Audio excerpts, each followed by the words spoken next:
Durian versus kedondong. Ini adalah judul khotbah saya pada saat ini akan saya bawakan. Dan saya akan dahului dengan satu ilustrasi di mana pada beberapa waktu yang lalu, waktu yang sangat lama tentunya, pada waktu saya masih bersekolah di SMA, dan saya mengikuti satu pertandingan modeling pada waktu itu. Modeling ini jadi mencari seorang juara. Saya masih di SMA pada waktu itu.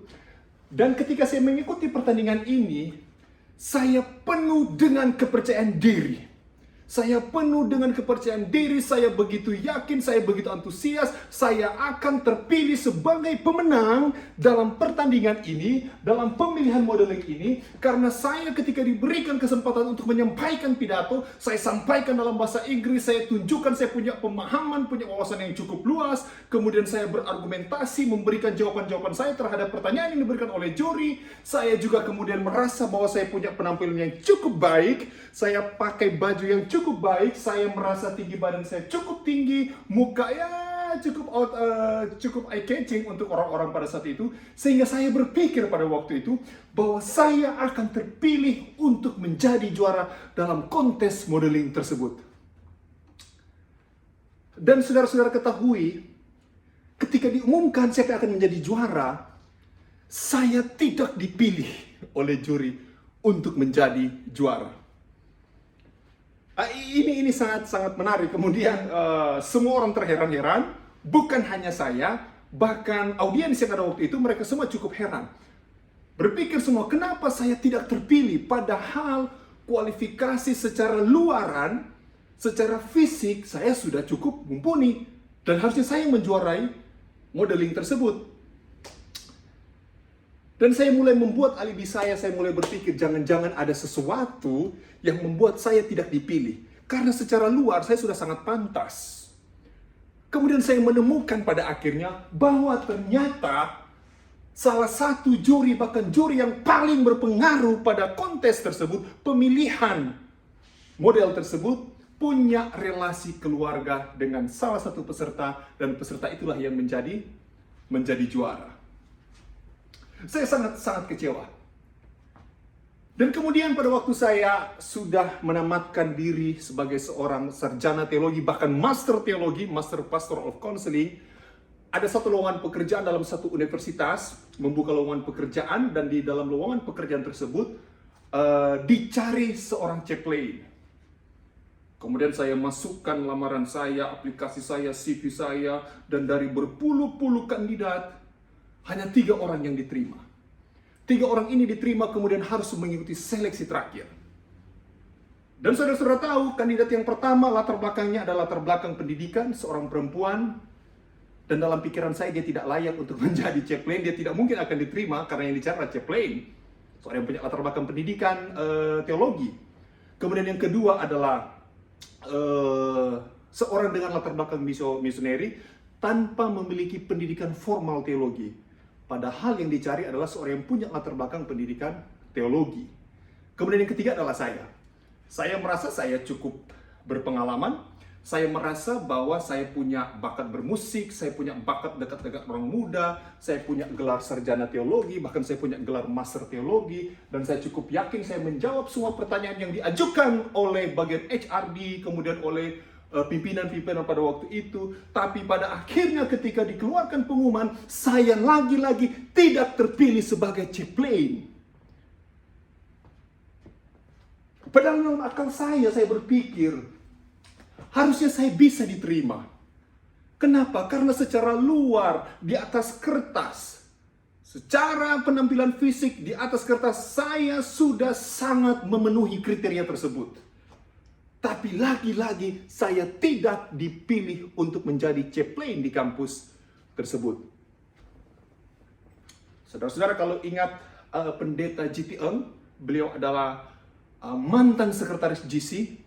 Dia mengeluarkan satu anekdot, dia katakan begini, bahwa kalau di negara-negara tertentu ketika diadakan pemilihan presiden, baik itu presiden untuk sebuah negara atau pemilihan ketua uni atau ketua conference. Jadi dia tidak menyebutkan ketua uni atau ketua conference, tapi artinya kita mengasumsikan pemilihan-pemilihan dalam sebuah kontestasi tertentu. Bahwa butuh waktu 20 sampai 30 hari baru hasil dari pemilihan tersebut akan didapati. Tapi kalau di Amerika, begitu pemilihan tersebut dilaksanakan, maka hanya butuh waktu 1 sampai 2 jam, maka hasilnya sudah akan diketahui. Dan yang menarik adalah, di Indonesia, belum juga pemilihan dilakukan, sudah ketahui siapa yang akan terpilih. Ini yang menarik, saudara-saudara. Nah, ini hanya merupakan jokes ya, ini hanya merupakan jokes. Dan memang kalau kita membuka dalam Alkitab, di Alkitab sini ketika kita membuka Alkitab, kita membaca cerita-cerita yang ada di dalam Alkitab, maka kita akan menemui ada berbagai banyak cerita bagaimana Tuhan memilih umatnya, bagaimana Tuhan memilih orang yang akan menjadi alatnya, bagaimana Tuhan memilih murid-muridnya, bagaimana Tuhan memilih raja untuk Israel. Dan pada saat ini khotbah saya akan berbicara mengenai bagaimana Tuhan memilih raja bagi bangsa Israel. Kalau kita membuka dalam kitab 1 Samuel pasal yang ke-16, 1 Samuel pasal yang ke-16, di situ ada sebuah cerita bagaimana Tuhan mencari seorang raja pengganti Saul. Jadi Tuhan memilih seorang raja bagi Israel menggantikan Saul. Dan di dalam 1 Yohanes 16 ayat 6 sampai 10 di sana disampaikan sebuah cerita bahwa Tuhan berkata kepada Samuel, "Samuel, kamu harus membuat satu persembahan korban, kemudian kamu panggil Isai, undang Isai dan anak-anaknya, kemudian aku akan memilih salah satu dari anak Isai untuk dijadikan raja bagi bangsa Israel." Dan saudara-saudara benar, pada akhirnya Samuel membuat korban bakaran. Setelah dia membuat korban bakaran, dia mengundang Isai. Kemudian setelah Isai datang, dan Samuel katakan kepada Isai, "Isai, panggil anak-anakmu, keluarkan anak-anakmu satu persatu." Kemudian Isai mulai memanggil anaknya yang pertama keluar. Anak pertama dari Isai yang keluar adalah Eliab. Begitu Eliab keluar dan tampil di depan Samuel, maka Samuel melihat, wah, ini yang akan dipilih oleh Tuhan. Mengapa? Karena tampangnya tinggi, perawakannya bagus, punya karisma sebagai seorang raja, punya karisma sebagai seorang petarung, sehingga bisa-bisa saja orang inilah yang Tuhan akan pilih untuk menjadi raja bagi Israel. Tapi saudara-saudara, Tuhan katakan tidak. Bukan. Saya tidak memilih dia. Dan Tuhan tidak berbicara apapun kepada Samuel mengenai siapa yang akan dipilih. Dia tidak juga bersuara kepada Samuel.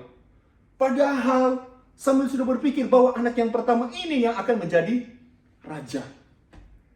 Pada akhirnya anak kedua keluar, Abinadab. Ketika Abinadab keluar, Tuhan juga tidak berbicara apa-apa kepada Samuel. Bahkan setelah Abinadab keluar, anak yang ketiga itu Syama. Dan Samuel berpikir hal yang sama dengan kakak pertama, kakak kedua, dan kakak ketiga. Jangan-jangan ini yang Tuhan akan pilih. Tapi ketika anak ketiga keluar, bahkan sampai seluruh anak dari Isai keluar, Tuhan tidak menunjuk, Tuhan tidak memilih siapa yang akan diurapi untuk menjadi seorang raja bagi bangsa Israel.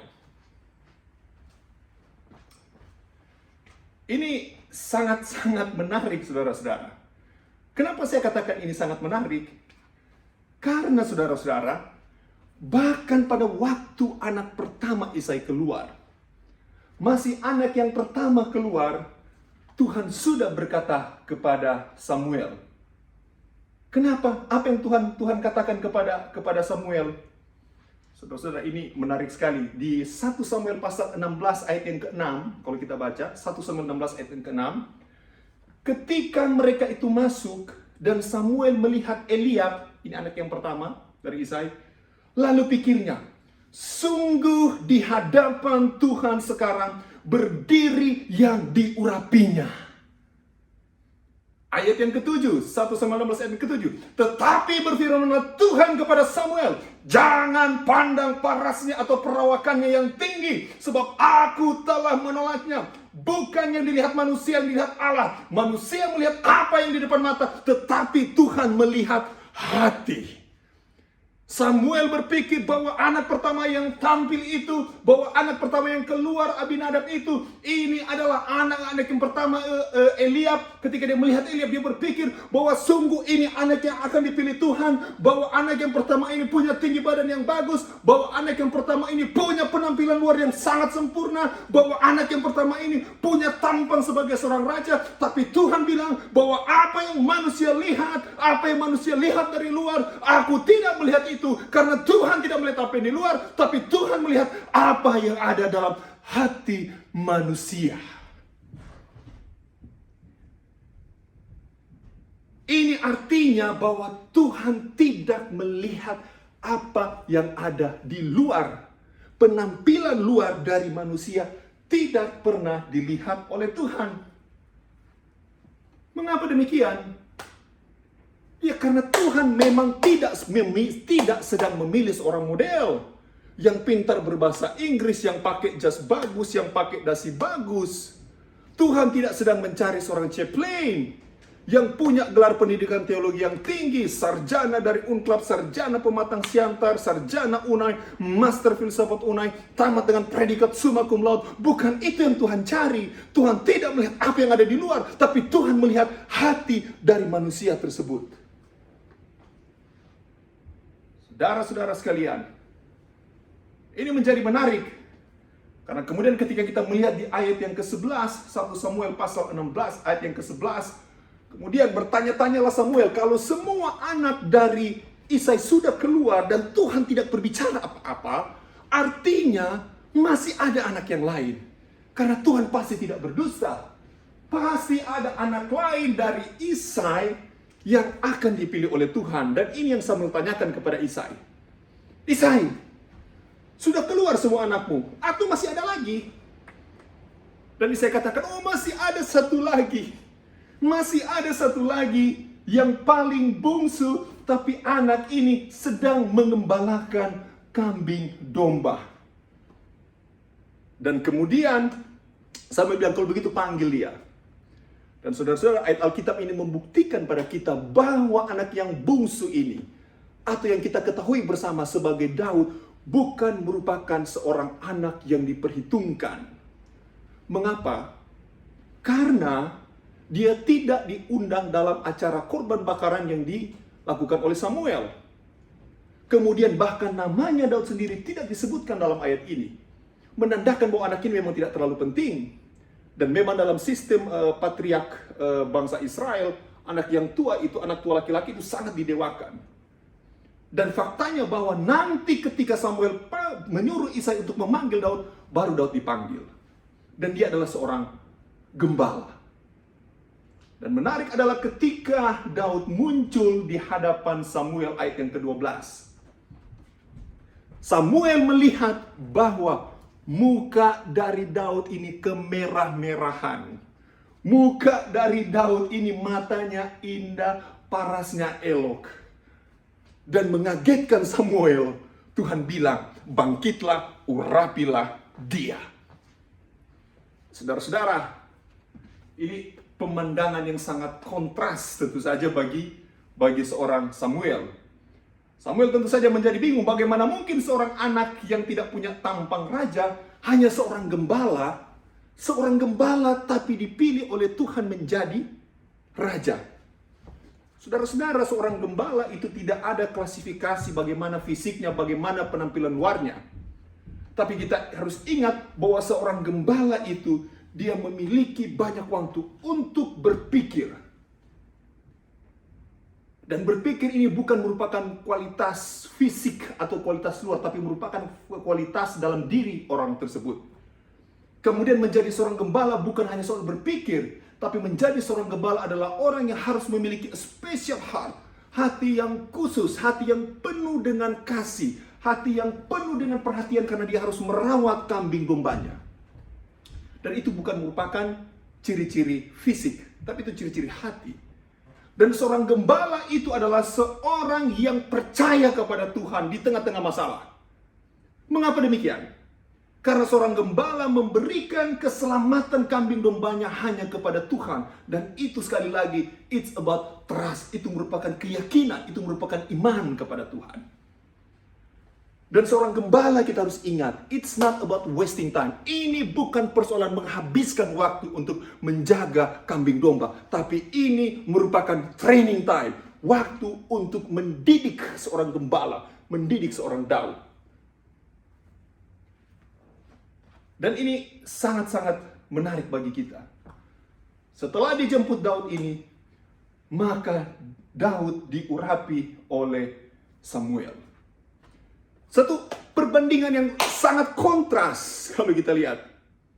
Samuel berpikir bahwa Tuhan akan memilih seorang raja, bahwa Tuhan akan memilih seorang raja bagi Israel adalah orang yang punya penampilan yang gagah, orang yang punya penampilan yang keren, orang yang punya titel yang banyak, orang yang sudah biasa berperang, orang yang memiliki banyak ijazah, orang yang sering datang pakai dasi, pakai jas, sangat rapi, penuh dengan keterampilan, punya penampilan fisik yang sangat menarik, punya karisma tersendiri. Tapi Tuhan tidak memilih orang seperti itu.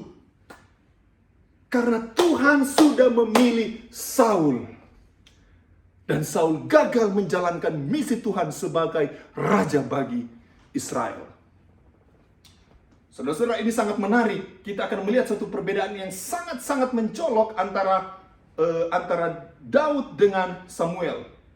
Kalau kita membaca 1 Samuel pasal 9 ayat yang kedua, 1 Samuel pasal 9 ayat yang kedua, kita lihat di sini bagaimana perbedaan yang mencolok antara Daud dan Saul itu sendiri. Saul ini menurut Alkitab menyampaikan bahwa Saul ini orangnya gagah, orangnya cukup terpandang. Dan mari kita baca ayatnya. 1 Samuel pasal 9 ayat yang kedua. Begini firman Tuhan. Orang ini ada anaknya laki-laki, namanya Saul. Seorang muda yang elok rupanya. Tidak ada seorang pun dari antara orang Israel yang lebih elok daripadanya. Dari bahu ke atas ia lebih tinggi daripada setiap orang sebangsanya. Jadi jelas di sini kita melihat bahwa Saul ini orangnya elok, tidak ada yang lebih elok, tidak ada yang lebih gagah, tidak ada yang lebih ganteng daripada Saul di hadapan bangsa Israel. Tidak ada orang Israel yang lebih gagah, lebih ganteng daripada Saul. Bahkan bukan hanya gagah, tidak ada orang Israel yang bahunya lebih tinggi daripada Saul pada waktu itu. Artinya Saul punya perawakan yang tinggi, Saul punya penampilan fisik yang luar biasa, Saul punya karisma sebagai seorang raja, Saul punya karisma sebagai seorang petarung, Saul punya karisma sebagai seorang yang biasa sudah berperang, dan Saul juga ini punya penampilan fisik, punya penampilan luar yang sangat-sangat mumpuni untuk seorang raja. Dan sebaliknya kalau kita lihat, Daud tidak punya penampilan ini. Daud memang mukanya kemerah-merahan, Daud memang mukanya elok, tapi dia tidak biasa berperang. Daud tidak punya karisma sebagai seorang raja. Daud tidak punya latar belakang apa-apa dalam berperang.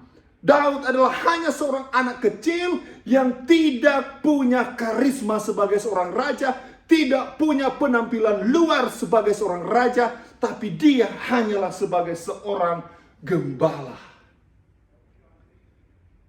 Tapi yang menarik di sini saudara-saudara, Tuhan memilih Daud bukan karena penampilan luarnya. Dan itu jelas dalam 1 Samuel pasal 13 ayat yang ke-14. Saya akan baca 1 Samuel 13 ayat yang ke-14. 1 Samuel pasal 13 ayat yang ke-14. Ini adalah pembicaraan Samuel kepada Saul pada waktu Tuhan sudah menolak Saul. Begini firman Tuhan. Tetapi sekarang kerajaanmu tidak akan tetap. Tuhan telah memilih seorang yang berkenan di hatinya, dan Tuhan telah menunjuk dia menjadi raja atas umatnya, karena engkau tidak mengikuti apa yang diperintahkan Tuhan kepadamu. Dan firman Tuhan jelas mengatakan di sini bahwa Tuhan memilih Daud karena hatinya berkenan kepada Tuhan. Ini luar biasa sekali. Tuhan memilih Daud karena hatinya Daud berkenan kepada Tuhan. Saudara-saudara sekalian, saya di Thailand waktu berkuliah. Di Thailand yang paling terkenal adalah buah durian. Dan kami mengenal ada dua jenis durian di Thailand, yaitu durian montong dan durian ceni. Durian montong sangat khas dengan buah yang besar, kemudian dagingnya sangat manis seperti susu. Sedangkan kalau buah ceni, durian ceni ini buahnya lebih kecil, tapi warnanya sangat kuning, pekat, dan legit. Dan sangat-sangat nikmat kalau dimakan. Kalau saudara-saudara makan buah durian ceni ini, maka rahang rongga mulut saudara ini akan bergetar. Karena rasa manis, rasa asam, rasa pahit yang sangat-sangat nikmat. Sedangkan kalau saudara-saudara makan durian montong, maka durian montong ini dia punya daging yang sangat tebal. Kemudian kalau digigit, mulut gigi atas dan gigi bawah kita sudah bertemu, tapi tidak juga kita menjumpai bijinya. Tapi yang menarik adalah untuk mendapatkan isi buah durian tersebut, maka harus mengupas durian tersebut. Penampilan luar dari durian ini sangat tidak mengenakan. Penampilan luar dari durian ini berduri-duri, tajam, kasar, perlu parang yang tajam untuk membelah durian ini. Bahkan kalau kita sembarangan memegang durian ini, tangan kita akan berduri. Karena memang luarannya sangat tajam, bentukannya sangat tidak menarik, tapi dagingnya isinya sangat manis dan sangat nikmat. Sebaliknya kalau kita mengetahui mengenai buah kedondong, maka buah kedondong ini adalah luarannya terlihat sangat licin, sangat mulus. Kedondong ini tidak ada duri-durinya di bagian luar. Tapi kalau kita memakan buah kedondong ini, maka kita akan mendapati bahwa isi dari buah kedondong ini, bijinya berduri-duri. Bahkan dagingnya tidak jarang yang asam. Saudara-saudara sekalian, Saul boleh kelihatan di luar mulus. Saul boleh kelihatan di luar punya penampilan yang sangat baik. Saul boleh kelihatan penampilan luarnya punya karisma sebagai seorang raja. Saul boleh punya penampilan luar sebagai seorang petarung. Saul boleh penampilan luar sebagai seorang pemimpin. Daud boleh punya penampilan luar yang tidak menjanjikan. Daud boleh hanya seorang gembala. Daud boleh hanya seorang anak kecil. Daud boleh luarnya berduri. Daud boleh penampilan luarnya sangat tidak pantas. Tapi Tuhan tidak pernah melihat apa yang di luar. Tapi Tuhan melihat hati manusia. Tuhan melihat hati manusia itu sendiri. Dan saudara-saudara sekalian, saya punya satu kesaksian terakhir sebagai ilustrasi terakhir bagi kita. Saya adalah manusia yang penuh dengan dosa. Saya gagal dalam berumah tangga. Saya begitu banyak kesalahan dan dosa di masa lalu. Berkali-kali saya lari dari Tuhan. Saya dilahirkan sebagai seorang anak yang sudah dinasarkan oleh orang tua untuk menjadi seorang pelayan Tuhan, menjadi pendeta. Bahkan nama saya, pada waktu itu belum ada teknologi USG dan lain sebagainya. Tapi orang tua saya sudah begitu yakin menuliskan dalam pakaian dan loyor saya, nama saya Kristar. Anak ini akan menjadi bintang Kristus. Tapi saya tidak menjadi bintang Kristus. Begitu banyak kegagalan, gagal dalam pekerjaan, gagal dalam rumah tangga, gagal dalam persahabatan. Saya begitu sangat terpuruk, saya tidak ada potongannya sebagai seorang pendeta.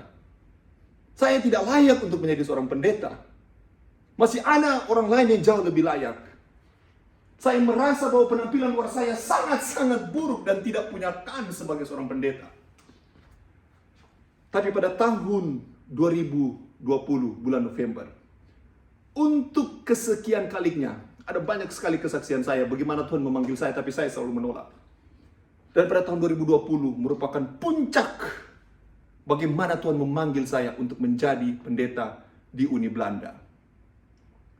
Secara manusia, di atas kertas, saya sangat tidak layak. Saya pendeta yang belum diurapi, saya tidak punya pengalaman dalam pelayanan, saya tidak punya relasi siapapun di sini. Saya tidak kenal siapa-siapa di sini, di kantor Uni sini. Saya punya latar belakang yang tidak cukup baik untuk menjadi seorang pendeta, tapi saya tidak tahu kenapa Tuhan memanggil saya untuk menjadi pendeta. Saya tidak sedang mengatakan bahwa saya punya hati yang baik, tapi itu adalah penilaian Tuhan.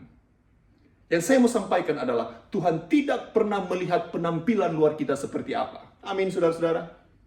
Bahwa Tuhan tidak pernah melihat seperti apa masa lalu kita.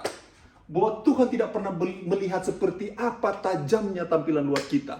Bahwa Tuhan tidak pernah melihat seperti apa buruknya penampilan luar kita. Bahwa Tuhan tidak pernah melihat seperti apa kejelekan luar kita. Bahwa Tuhan tidak pernah melihat seperti apa jas pakaian yang kita pakai. Bahwa Tuhan tidak pernah melihat bahwa pengalaman apa yang kita gunakan. Bahwa Tuhan tidak pernah melihat bahwa tinggi badan kita sangat tinggi. Bahwa Tuhan tidak melihat bahwa saya cukup ganteng. Bahwa Tuhan tidak melihat saya bisa berbicara bahasa Inggris. Tetapi Tuhan melihat hati setiap umat manusia untuk dipilihnya menjadi hambanya yang setia.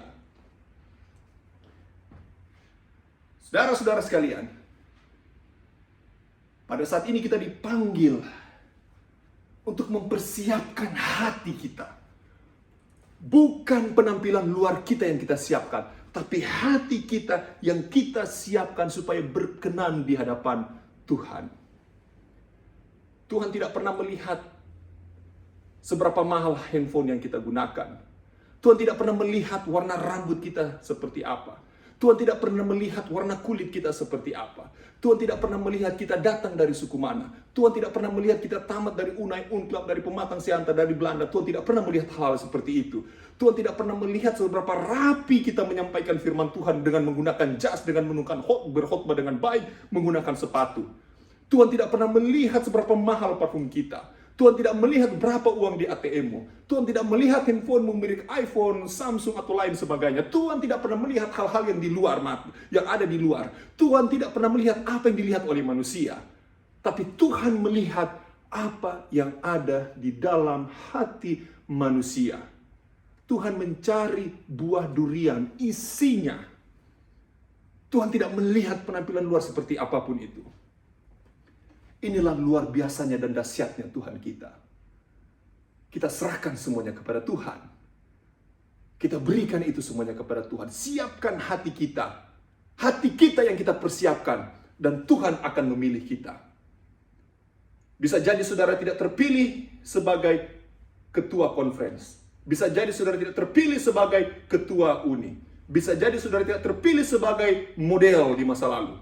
Bisa jadi saudara pernah melamar dan tidak terpilih menjadi chaplain. Bisa jadi saudara tidak terpilih untuk berbagai pekerjaan yang saudara impikan. Bisa jadi juga saudara tidak terpilih untuk pelayanan ini. Tapi Tuhan akan memilih saudara karena hati yang berkenan kepada Tuhan. Saya berdoa dalam nama Yesus. Amin.